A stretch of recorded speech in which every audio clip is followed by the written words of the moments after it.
Hello, hello, hello. Welcome to another iteration of We3Kingz with your host, Black Summer. And to my left, we got your boy, Pharaoh. What's up? And on my right, we have the lovely Brianna. Hey. All right, so this episode is going to be a little different from the last. And I like to put a PSA, trigger warning, whatever. Because the topic today might be a little triggering to some people, depending on what we talk about. So just a forewarning. All right? Cool. So today we're going to be talking about moral gray areas. And what we mean by moral gray areas is things that seem black and white until you're put into that situation, or you look at it through nuance in a different way that you normally, For example, let's start off with this. 99% of us can agree that killing people is a bad thing to do, right? Mm-hmm. Yeah. All right. We all see it in movies. We'll use not most recent, but in Endgame. No, right. What's right before Endgame? Infinity War. Right? Yeah. Yeah, something like that. Thanos throws Gamora off the rock or whatever she throws him off of. And what's the dude from Guardians of the Galaxy? I can't remember his name. Star-Lord. Star-Lord sees him and is ready to take him out of this world. So we all understood his feelings and his actions. Now, to the more great question. We get killings that. Do you all believe that revenge killing is morally acceptable? Why not? Depends on what the revenge is for. Forewarning, bro. This is just my specialty. Forewarning. No matter what answer you pick, I'm arguing the opposite. Unless y'all pick different things, and then y'all just argue amongst yourself. All right, Bree, since you started. It depends on what the revenge is.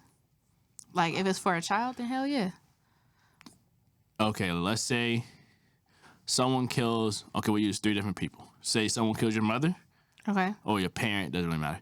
Someone kills a friend or someone close to you, and someone kills your child. If you don't have a child, just something as close to a child could be.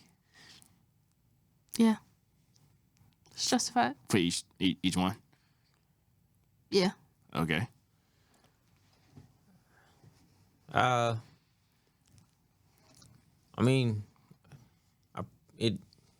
would say it probably would, but it just depends because, it's just like we've seen time and time again throughout various forms of media, through various literature forms, through, all types of just studies and stuff, that revenge doesn't really do anything for you once you do it.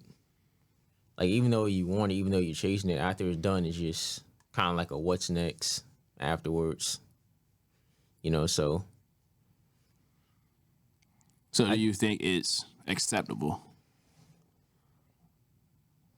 I feel like it just depends on whether you can go through with doing it and not have any problems afterwards.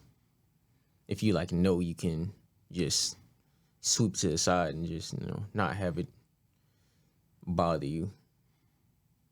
But me personally, I'd say probably yes. Okay, so I want to bring up a story. Can't remember the girl name, but there was an article that came out, let's say 2 years ago. A man was sexually abusing and kidnapped, sexually abused, and what's the word where you can't leave? Held hostage this young lady, right? For months at a time. And somehow she broke free in the middle of the night and was able to escape.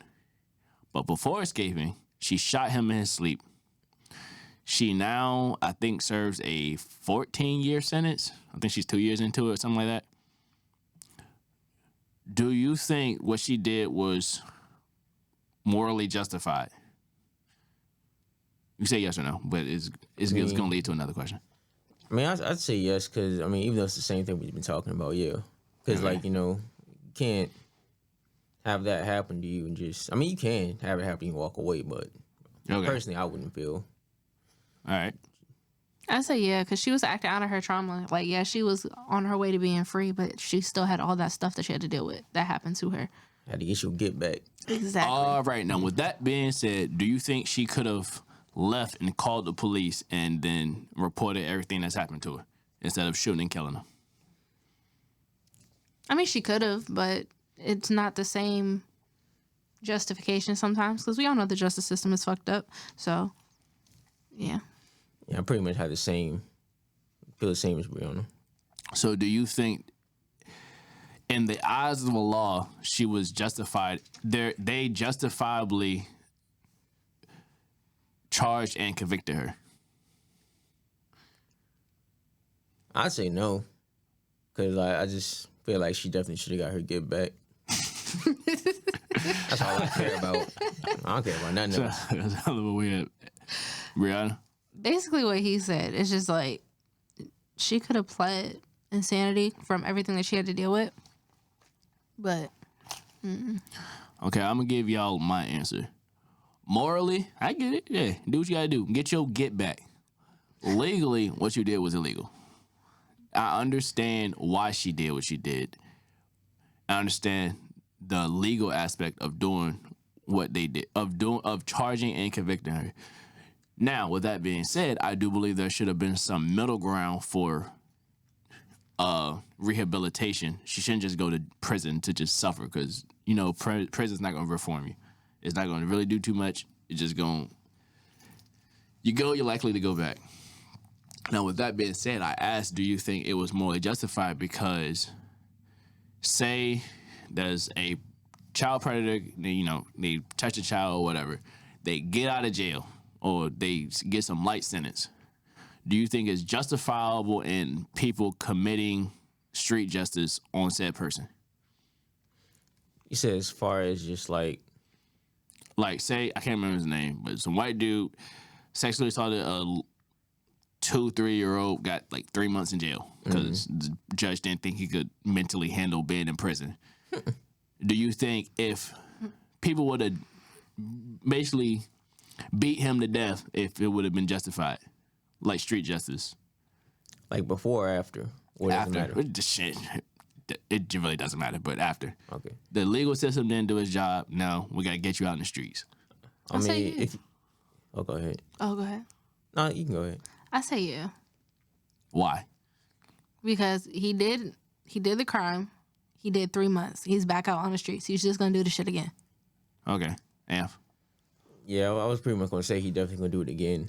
But I would say you would probably wait for him to do it again, at least for the next person, if you don't see the person again. I'm not saying like you want it to happen again. I'm just saying, like, if he does it again, it's like, come on, you definitely got to get beat up for that. Okay, now my question is, does committing street justice not then start a rabbit hole or a snowball of people of like vigilantes essentially? Would that not then create problems in society? Because say he was accused of doing it, but there was no proof that he did or didn't do it. He just was accused, and people now, oh, well, we can take the matter into our own hands. Turns out he didn't do it. Then what? Yeah, I mean, that point, that does kind of sucks if he didn't do it and he gets beat up for no reason. But, you know, it's just a double-edged sword. Grays. Yeah. Yep, more grays, baby. Life not black and white. That's kind of the whole point of this podcast today. There's no right or wrong answers, just to how you think about things in a different light. So, next question. I put in the group chat for me and my friends, what are some more gray areas? Only one really responded, but let's play something. His first one was men hitting women. Yes or no? It depends. Okay, obviously. There's a gray area. Like if you gotta like do actual self-defense, of course you should get your bit. What is considered actual self-defense? Like if she's coming at you with like some sort of weapon. Okay, I want you to hold on to that. You. If I'm beating your ass, you have the right to defend yourself. not saying I could. I'm just Okay, saying. that's not okay. All right, so generally the argument for why men shouldn't hit women is that men are stronger, women blah blah blah. Yeah, all right, cool. Now, question. And if you're what, 5'7", 5'8", something like that, right? Yeah, Say- 5'6". He about 5'9". Anyway, like what? So 5'7", round you up to 5'7", like 150. You know Dan. Dan about 6'2", about 275. Yeah, something like You're that. both men. Height wise, size wise, there's a major difference. If you were the boxers, you're fighting different weight classes. If you swung on him, do you think there would be any issue with him swinging back on you?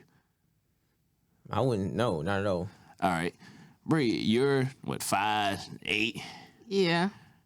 Don't say my way.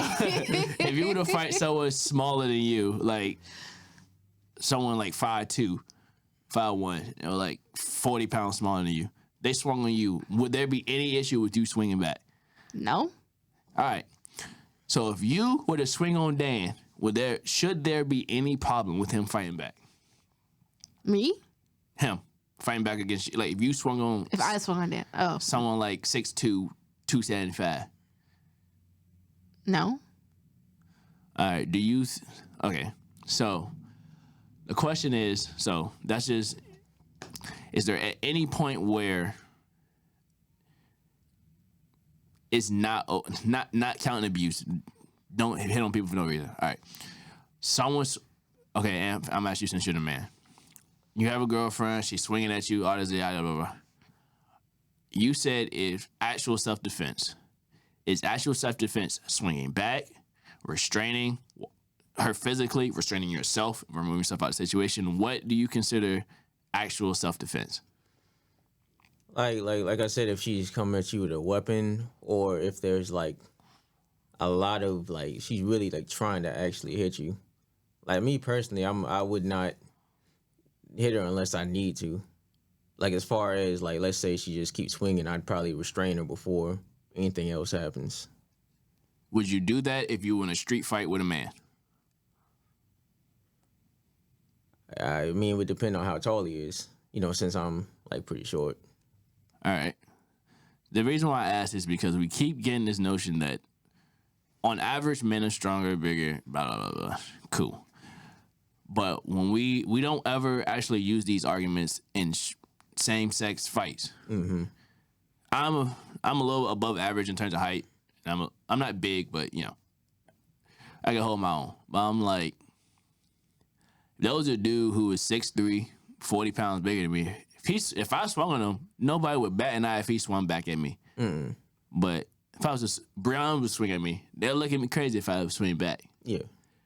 But they'd be a little bit more understanding if I tried to restrain her. Mm-hmm. But my question is, why do I have to restrain when she just should keep her hands to her goddamn self? Yeah. Why do I have to wait for you to have a weapon for me to defend myself? Because now we're playing with my life. Mm-hmm. Say you got a knife. Have you been in a knife fight? Have you been in a knife Nope. fight?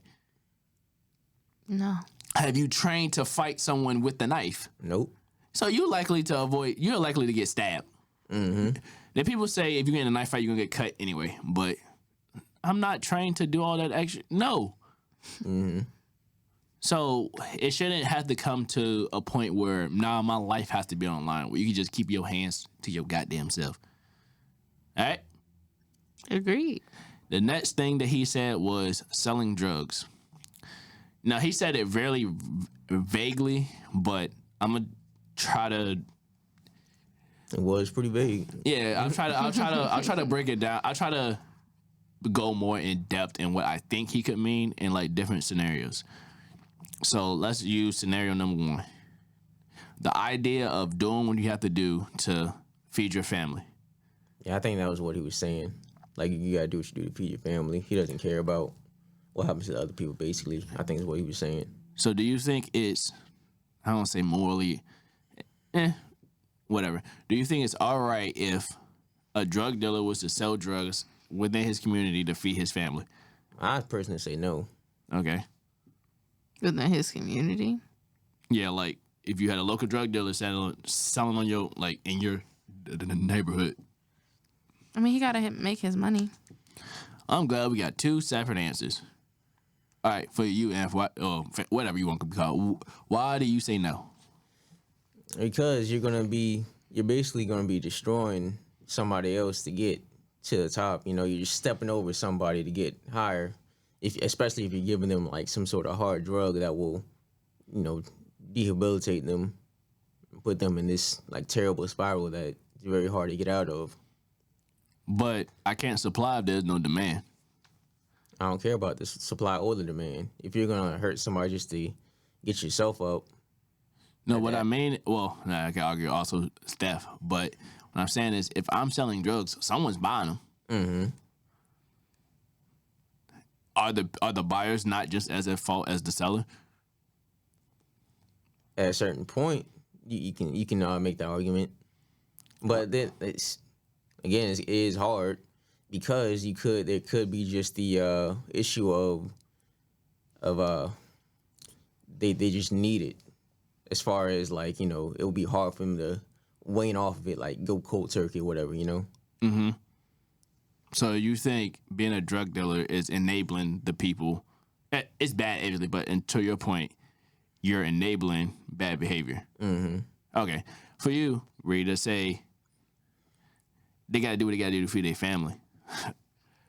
Are there not other options you can take before you're selling drugs into your own Get community? a job? I mean, there are other options, but for some people, that's all they know. I'm not justifying. I'm just saying. Morally great. That's the point of it. No right or wrong. So now my question is to you, both of y'all. Why do we not hold our pharmacists and doctors to the same standard that we hold our civilians? It's because they're like legally able to do it, quote unquote. You know, I feel like you're gonna probably talk about like, you know, the opioid crisis or whatever. Exactly. And I know you're going that way, but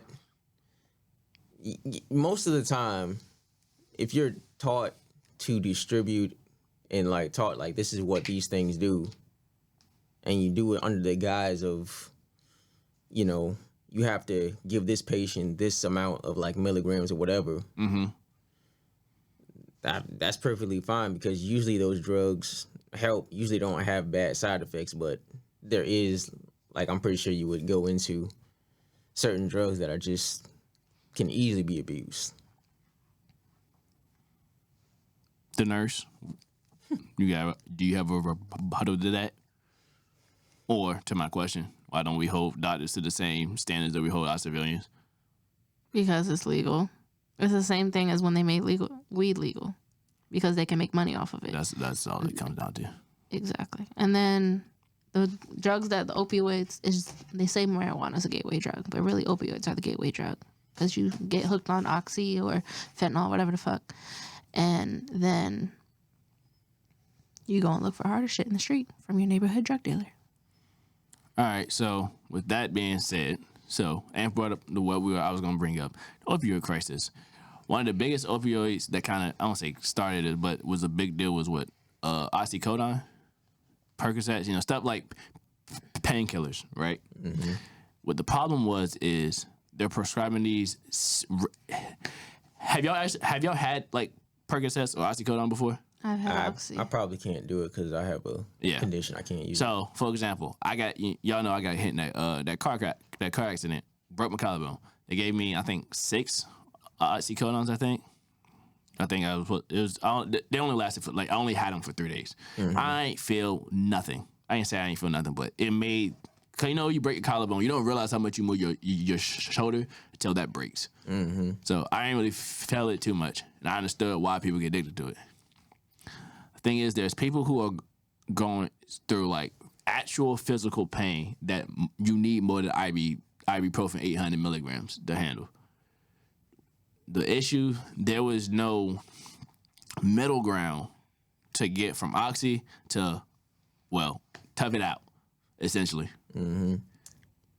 And I think that's where now we're hitting this morally gray area. Because if you have dealers providing oxycodone and Percocets and all this other stuff, at the end of the day, if I'm hurting, I need something to stop the pain. Mm-hmm. Because the doctor, are going to see me twice a year, once a year, however often you're supposed to go to the doctor. That's how often you're going to see me. I'm just another patient for you to collect the check from. You might care when I'm there. You might check in here and there, but if I don't make an appointment, you ain't going to call for me. Mm-hmm. But I have to live the next 364 days, 365 for a leap year, dealing with this said pain. But there's now a morally gray way for me to alleviate this pain, for me to get to my day-to-day life. How can you tell me not to take that option?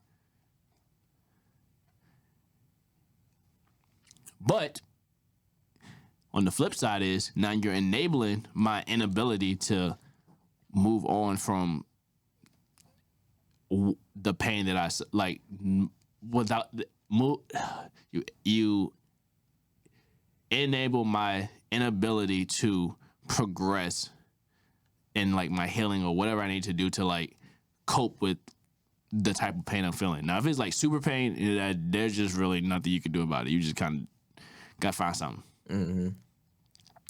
Because I was watching something, I don't know if it was on YouTube or what.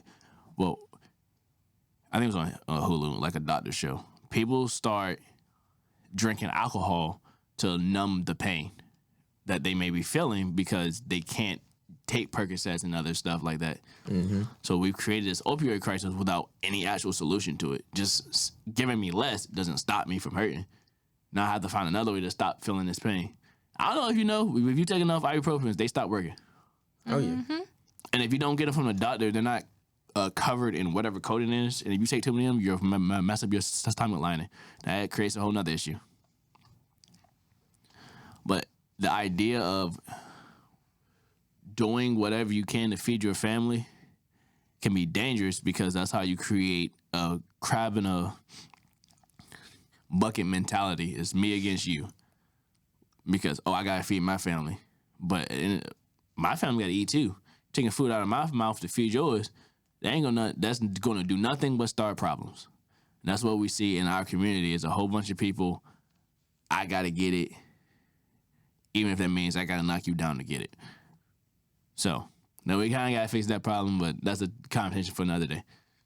Y'all have any other morally gray things before I get to the really heavy one? I mean, I have a heavy one. I don't know if that's the one you wanted, but... Bring it up. We're here to talk. Oh, I was going to say, cause I said this before, but assisted suicide. I'm for it.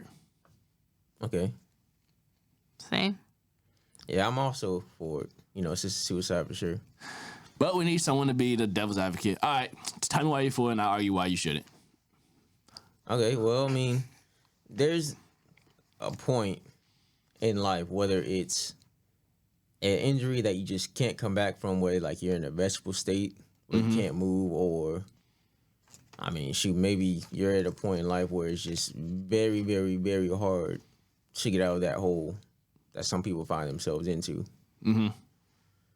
I feel like when it gets to like the absolute last resort of just going ahead and going away, quote unquote, I feel like you should be able to do. Excuse me. I feel like you should just be able to do it. Okay. Bree?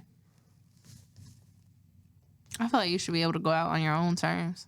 Like, especially if you have like a life-ending disease, like what's it called? Huntington's disease or Parkinson's, and like your motor function depletes over time, Yeah, and you like want to ACL end your life or live your life the way you want to before it all goes to shit. You should be able to do that. All right, before I argue why that's a bad idea, I agree with y'all. Just someone has to be the voice of the opposite side. Mm-hmm. Here's what I see: if we say, we should euthanize this animal because it'd be inhumane for them to keep suffering, why can't we do that with actual humans? That's just what I see it. Now, with that being okay, with my agreement, that's also, I feel like there are certain cases. There's like stages you have to take. You have to, because I think maybe overseas, I don't know what countries, or somewhere in Europe, you have to go through like a bunch of different stuff before they allow you to do it. You have to do a psych eval. Norway, I don't know any other countries, but I think those are two that have it. Yeah, I know you have to. I know at the very least you have to do a psych eval. You have to go to the doctor to see if you have any, let's say you have stage 4 cancer and you're not coming back from it. Mm-hmm. So Do you think it's because I agree? It's kind of hard for me to like find an argument against it. Do you think it's in? I agree with it. So because like I want to say it's like morally wrong to just let people like kill themselves, but at the same time, like, man. Choice. Yeah, because I mean, I saw something, at least on Twitter, at least a few people were talking about. I think Canada has their assisted suicide, and they have brought up points, but I just do not remember it.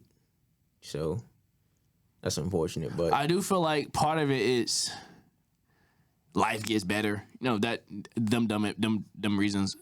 There's new medical discoveries every day. Blah blah blah. Yada yada yada. I don't agree. All right. Do you have another?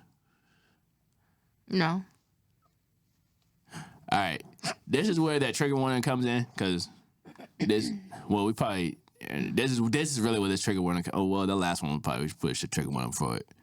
I mean, the whole podcast basically that. So. Yeah, we've talked about this before. You probably know what I'm finna bring up. Now, I'm gonna need y'all to let me get through my entire statement before you actually respond. Oh. All right. I know what you're doing. All right. I'll be quiet. All right. Support is not exactly the word I want to use, but I ain't go to school, so understand. Whatever. I don't disagree.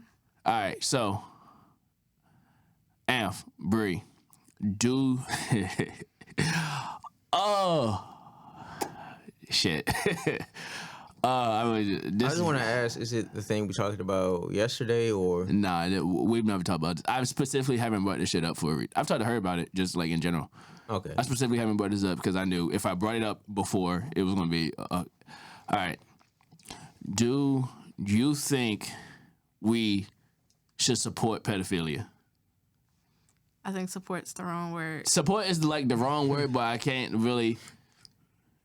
Help. As a mental illness. Okay, we'll do it like that. So, like, Support pedophilia as a mental illness. so if someone has it, instead of putting them in jail, you would put them in like a mental hospital or institution. Is what you're saying? If they get caught. No, okay. That's why I would put not child predators, people who've actually committed the act. I'm talking about Oh, you talking about people that just who have the ideations of being sexually attracted to young like children. okay. They haven't touched them. They just. That's why I say you gotta let me. I mean, are you finished or? No. That's No, like, okay. no. I want your yes or no before I. Yeah. Got you. Oh, you went on me? Oh no. Oh no. Okay. I'm still waiting on Amber's answer. Oh. Oh no, I thought you said you weren't finished. Oh no. Okay. He wants a yes or no first. Before Okay, here's my question. Do you think we should treat... Oh, okay, here we go. That's how I'm going to word it. Do you think we should treat pedophilia like a mental illness versus a crime? Not predator. Predator is a crime. Yeah, I know what you're saying. No. Okay, Bree.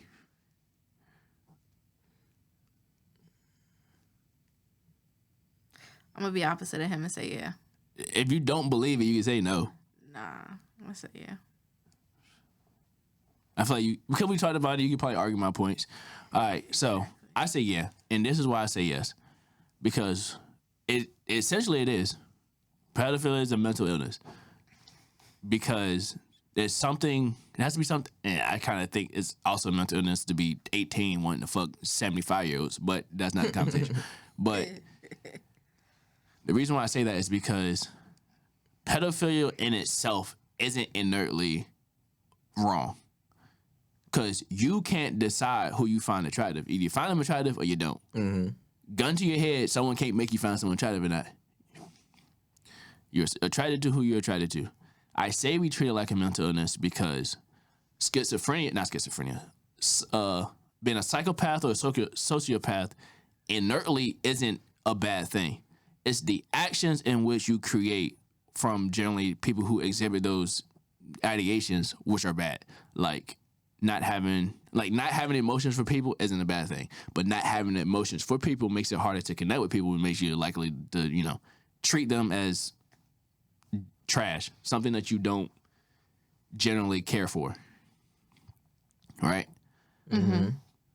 And if we treat, and one of the issues that, because I was watching The Good Doctor, and it brought up a really good point. People who suffer through pedophilia, like okay, hold on. Also another thing. People who are sexually attracted to children is different from people who are, sexually attracted to children. Like, there's a difference between being a child predator and being a predator that attach children, right? There's people who specifically target kids, and there's people who are just rapists, and then just kids are just a part of their little list. Yeah. That's important for, like, FBI agents when they're trying to do a profile on, like, a serial killer or something like that. I found that out recently listening to podcasts, right? So, the reason why I feel we should treat it like the mental illness that it is because you can protect more kids, because people who actually suffer through it are more likely to seek help. And if they just happen to, I don't want to say be locked up, but if they got to get put in a psych ward until, not cured, but till they can find a way to cope with it to where they're not attacking kids, it is what it is. If you have to spend the rest of your life in a psych ward. Yeah. So there actually are different levels of these type of philia. I don't know if you know that. Yeah, I use the most generic one that everybody knows. Like, there's ones for, like, under 12, people like 16, 15 type shit. Yeah, so, I mean, I'll just lay it out there just because, we can probably break it up, because I make it even more of a gray area. But, let me get through what I'm saying. Oh, yeah. No, I'm waiting because you're about to read something. That's why I'm saying that. Oh, yeah. So there's hebephilia. That's the term to describe the sexual interest in pubescent individuals. Then you have pedophilia, which is under 16. And then you have ephebophilia, which is mid to late teens. Yeah. I was watching a comedy show, and it was like, if you know that, you're likely a pedophile. Or in science. But yeah, okay, so I'm talking the first one and second one. First and second one, yeah. The first and second one is definitely a problem. Well, the first one definitely a problem, but yeah, I guess to play devil advocate, the second and third one, usually that's when people in general develop and they can more than likely bear a child. Yeah. I get what you're saying. So, back in the day, there was, no one cared. So they probably did go for like a 16-year-old, even if they were like 35 or something. Yeah, that's because life expectancy was a little bit lower too. But it depends on how far back we're talking about. But yeah, the point of my making of, and the reason why people tend to not try to take their mind outside of, you hear pedophile, castrate them and throw them away. It's because you're dealing with kids. And people have this hero complex when it comes to kids, as most people should. You want to protect children. Well, if you want to protect children, you also have to understand that pedophilia is a mental illness. You wouldn't crucify somebody for being depressed. You wouldn't, some people. Some people probably would. Yeah, but you don't crucify people for having anxiety, having personality disorders, being sociopaths. Another example, sociopaths, psychopaths, whichever one, they're generally, I can't remember, it might be sociopaths. I think sociopaths are born and psychopaths are created, or vice versa. Can't really remember. I mean, I feel like both are created in a way. Is one exhibits the behavior like as a child. Yeah, as a child, yeah. So but, I mean, something had to happen to that child, though. Not necessarily. It could just be how they're born. Like, that's why there's a slight difference in between them. Like, they're born with, like, the inability, like, it's a neurological thing. They don't have, like, the ability to exhibit empathy. But I'm saying, like, let's say they just dropped on their head. That's still an action. I mean, yeah, but... I know it's not their action it's kind of like, specifically, but... Yeah, I mean, yeah. I get what you're saying, but like, it could just be... Yeah, okay. But the point is, if you catch it early, you can work with them to keep them from turning to fucking Ted Bundy. You know what I'm saying? Yeah.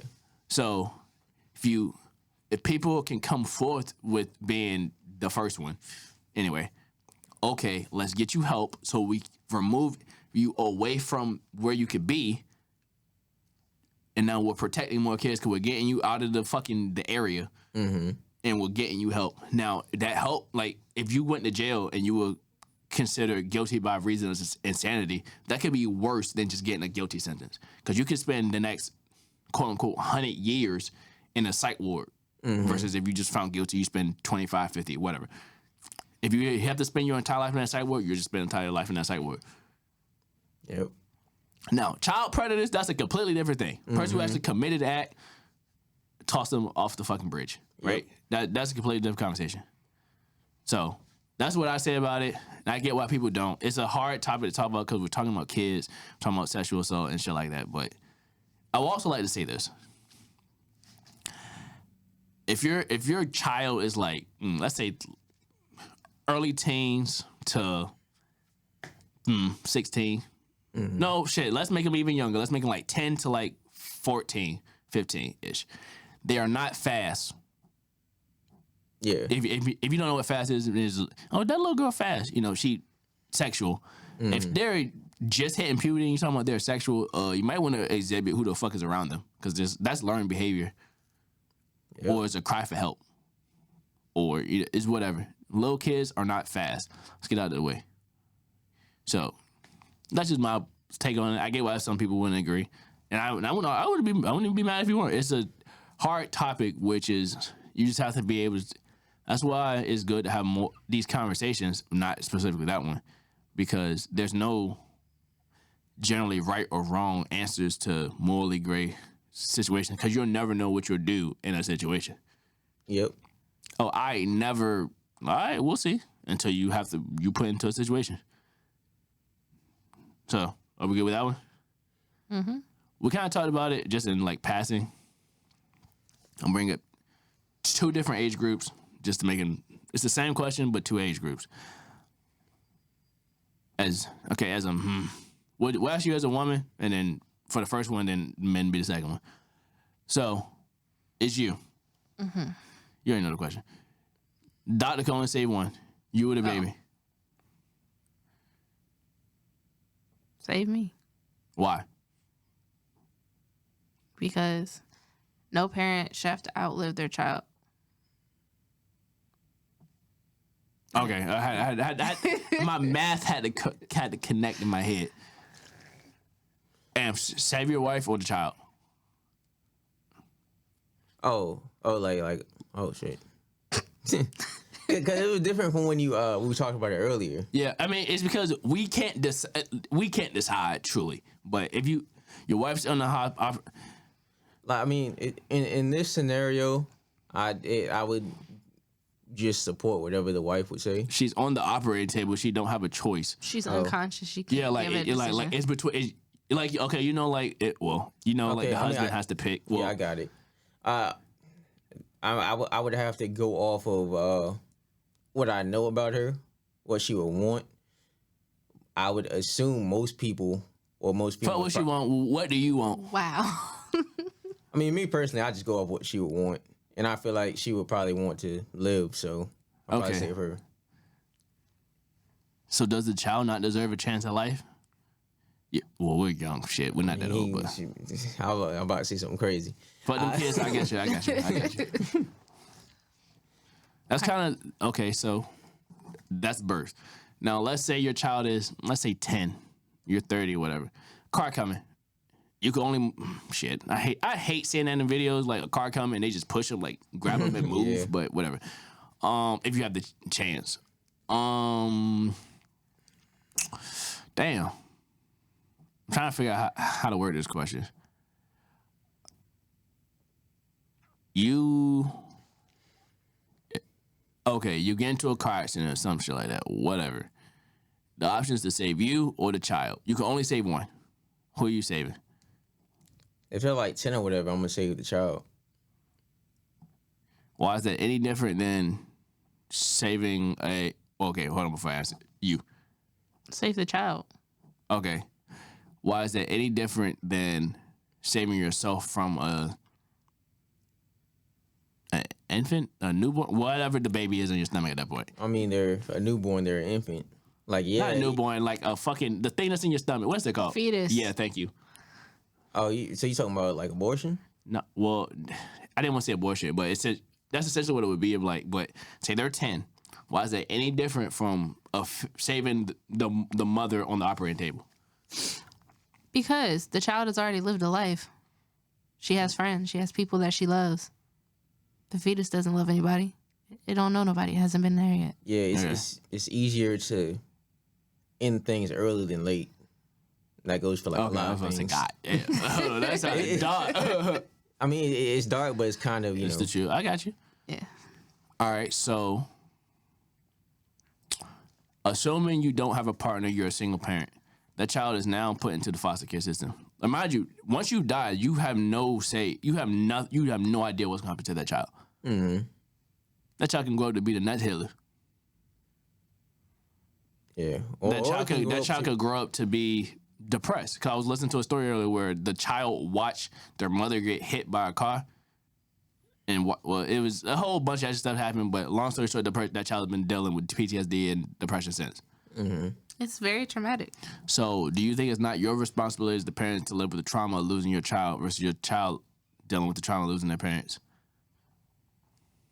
I mean, I personally say no, because like either way, someone's going to have that trauma.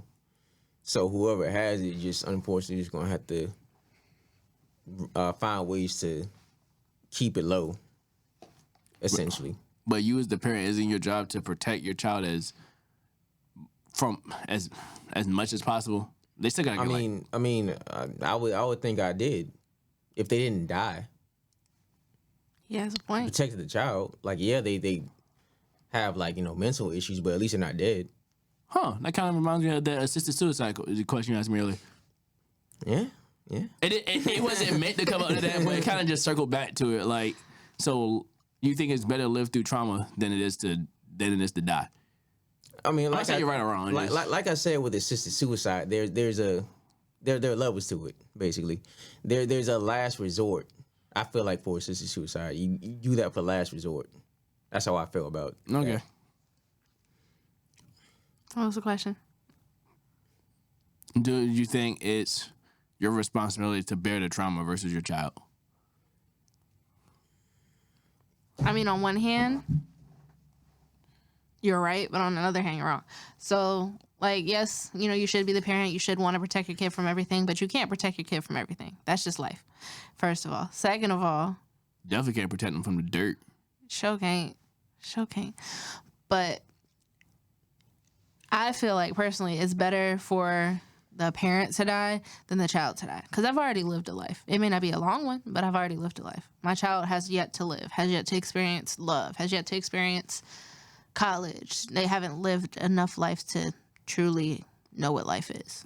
So I'm giving them that chance. You can make that same argument for why they, I don't say you deserve to live more. They haven't experienced life, so they're not missing out on nothing. Like they don't know the opportunities that they missed out on. They don't know. But she's 10 though, so she knows what's coming forward. Not necessarily. My niece is 11. She knows what's coming forward. She already knows she pledging. She going what college she going to. She already know everything. Yeah, well, I mean, whether she won't, whether she doesn't do it, she still has an idea. But that's still not life. But she has plans for her life. Yes, I may have plans for my life, but I've already lived out some of my plans. I've experienced things. She has hopes and dreams that she wants to experience that she will not have the experience to do so if I don't save her. So I'm going to save her. And with your death, all them plans can go right out the window. That's a very true statement, but that's a risk I have to take. But my point is that you're saying she hasn't experienced life.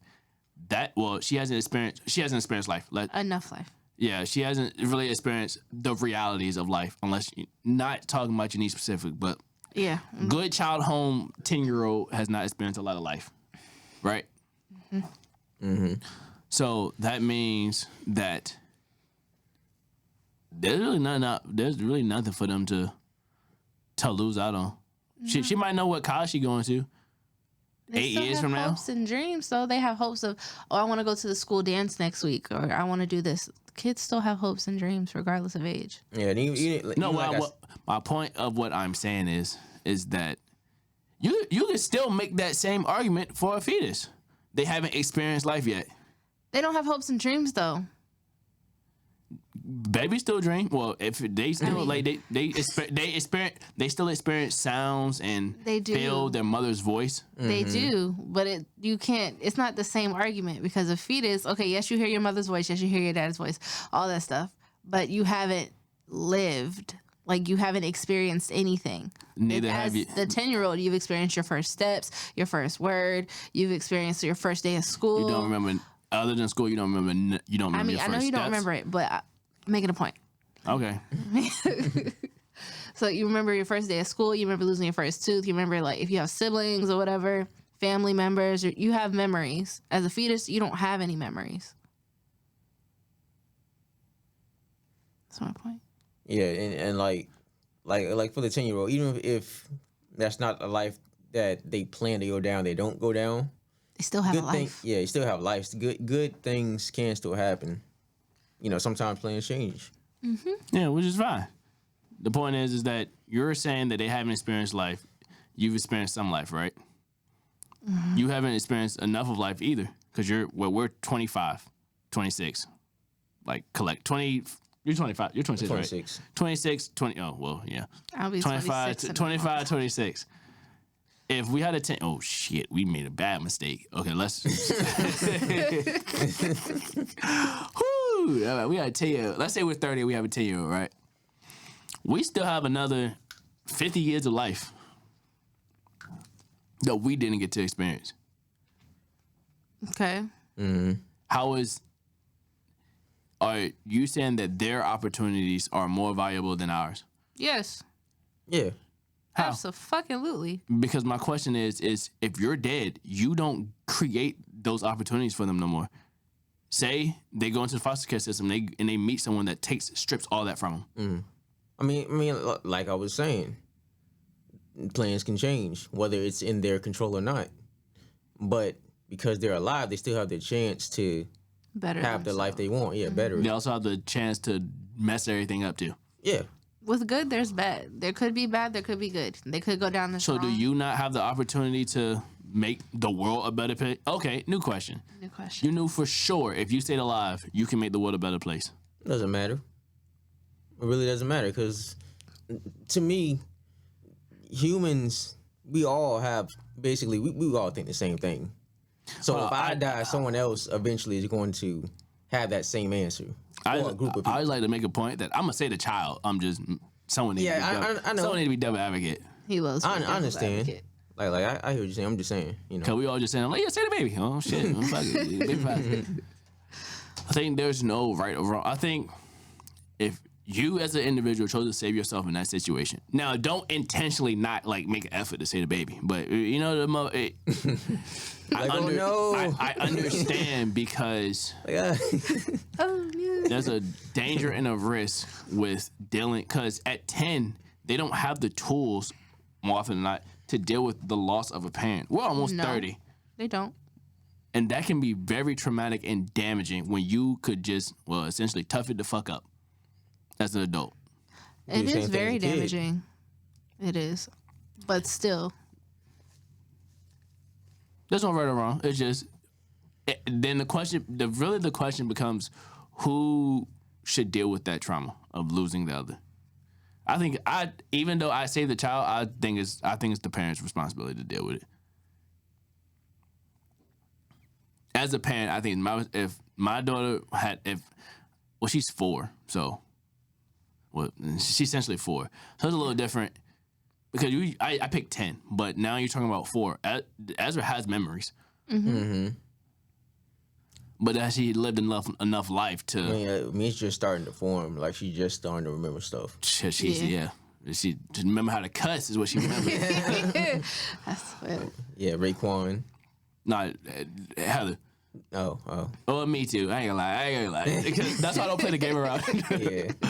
But yeah, so now you're talking memories. Now, what if they're 5? 5-year-olds still have memories. You know what I'm saying? That's what I'm saying. But now they're 5. Their life experience is cut in half, but they still have memories. Mm-hmm. They may not have desires no more than watching Bluey later on and going to the park, but everything is with. And then now they're 16. That's a little different. Just die. I'm sorry. You as your parent gotta. You as a parent. You as a parent gotta get up out of here. Bye. You gotta go. You gotta go. They'll be all right. They can go. They can talk to the counselor. Yeah, 16. You probably like in track and field. You better jump on that hood. Well, yeah, that's That's another reason why you should exercise, because you never know if your life depend on it. That's just a random thought. It crossed my mind because I was watching this video. That's facts, though. Yeah. We say that and not one of us go actually to the gym on a regular basis. Yeah.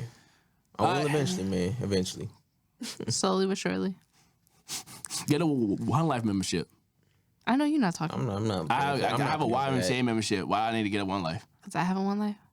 Do you go to One Life? Yes. You got one life and you don't go to it. I'm going to start going. Well, the wild membership, I know they shit's expensive, go though. off. Yeah, it's expensive. Even though they go off of how much you make, it's still expensive. One Life is expensive up front. It's like $129 for the membership fee, and then you pay $30 a month. Or $729. $129. Oh. And then you have an annual fee every year that's like $70 Okay. on top of your $30. I wish a motherfucker would say $700. That's what I said. I'd be damned. Nah, I mean some gyms are. There are some gyms that are like some that. gyms got some. But those crazy. gyms got like they Nothing. got it. Like All they Burger got Fit. is No. atmosphere and Yeah, rich that's true. people thinking they doing something. That's all they got. I mean, they got personal trainers. They got So does One Life. Cap. everywhere has personal.